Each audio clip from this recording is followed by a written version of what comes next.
Western countries have a fiscal stimulus template, a standard one. Hand out checks so people can consume more, right? Problem solved.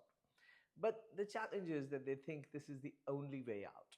Scott Bessent's latest comments echo this unidimensional thought process, preaching China to get on with boosting consumption through a fiscal stimulus.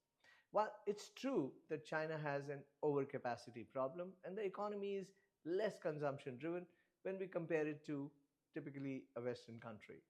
But cross border comparisons often and most often need to be based on a time shift basis. China has a household savings ratio of 35 to 40%, but remember the US too had a 32% savings ratio in 2020.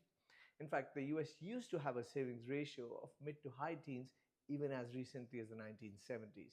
And now contrast that with emerging markets where savings rates of 25% above are the norm, not an exception.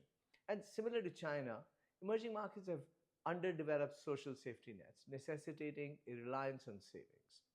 Now, coming to fiscal stimulus, the problem with the helicopter money solution is that it won't solve China's low consumption problem. The issue is not a lack of savings. These actually went up during the pandemic.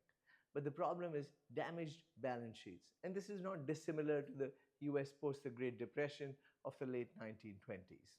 Investment and consumption decisions are a function of cash flow confidence. So throwing money isn't always the solution. Rather, balance sheet repair often is. China's economic woes are different, and this is perhaps too fine a point for many Western policymakers who continue to misunderstand China. Like, subscribe, and share. Good morning. This is Sunil Garg from Lighthouse Canton.